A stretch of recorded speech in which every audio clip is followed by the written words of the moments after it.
श्री गणेशाय नमः। श्री गोपीजनवल्लभाय नमः। श्रीमद्भागवत महापुराण पंचम स्कंध अथ पंचदशोध्याय। भरत के वंश का वर्णन।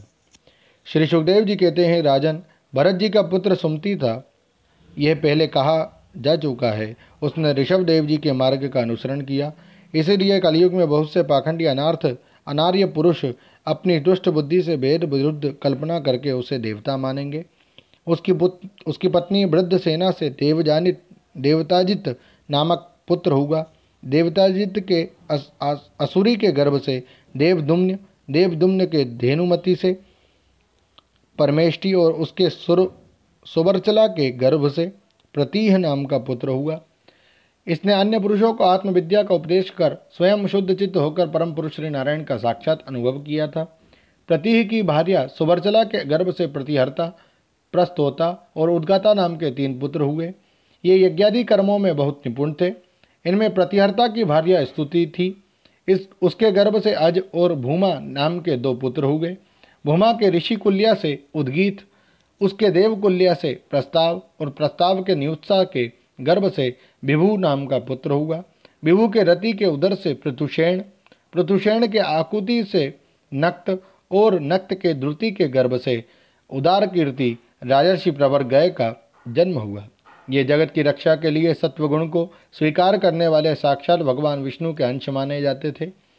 संयम आदि अनेकों गुणों के कारण इनकी महापुरुषों में गणना की जाती है। महाराज गय ने प्रजा के पालन पोषण, रंजन, लाड़ चाव और शासन आदि करके तथा तरह तरह के यज्ञों का अनुष्ठान करके निष्काम भाव से केवल भगवत प्रीति के लिए अपने धर्मों का आचरण किया। इससे उनके सभी कर्म सर्वश्रेष्ठ परम पुरुष परमात्मा श्रीहरि के अर्पित होकर परमार्थ रूप बन गए थे। इससे तथा ब्रह्मवेत्ता महापुरुषों के चरणों की सेवा से उन्हें भक्ति योग की प्राप्ति हुई।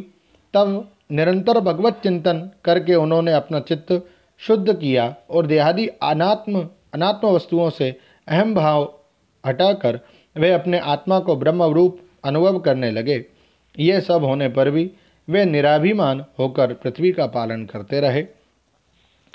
परीक्षित, प्राचीन इतिहास को जानने वाले महात्माओं ने राजर्षि गय के विषय में ये गाथा कही है। अहो, अपने कर्मों से महाराज गय की बराबरी और कौन राजा कर सकता है। वे साक्षात भगवान की कला ही थे। उन्हें छोड़कर और कौन इस प्रकार यज्ञों का विधिवत अनुष्ठान करने वाला, मनस्वी, बहुज्ञ, धर्म की रक्षा करने वाला, लक्ष्मी का प्रिय पात्र, साधु समाज का शिरोमणि और सत्पुरुषों का सच्चा सेवक हो सकता है। सत्य संकल्प वाली परम साध्वी श्रद्धा, मैत्री और दया आदि दक्ष कन्याओं ने यह गंगा आदि नदियों के सहित बड़ी प्रसन्नता से उनका अभिषेक किया था तथा उनकी इच्छा न होने पर भी वसुंधरा ने गौ जिस प्रकार बछड़े के स्नेह से पिनहा कर दूध देती है, उसी प्रकार उनके गुणों पर रीझकर प्रजा को धन रत्नादि सभी अविष्ट पदार्थ दिए थे। उन्हें कोई कामना न थी, तब भी वेदोक्त कर्मों ने उनको सब प्रकार के भोग दिए। राजाओं ने युद्ध स्थल में उनके वाणों से सत्कृत होकर नाना प्रकार की भेंटें दी तथा ब्राह्मणों ने दक्षिणादि धर्म से संतुष्ट होकर उन्हें परलोक में मिलने वाले अपने धर्म फल का 6वां अंश दिया। उनके यज्ञ में बहुत अधिक सोमपान करने से इंद्र उन्मत्त हो गए थे तथा उनके अत्यंत श्रद्धा तथा विशुद्ध और निश्चल भक्तिभाव से समर्पित किए हुए यज्ञ फल को भगवान यज्ञ पुरुष ने साक्षात प्रकट होकर ग्रहण किया था।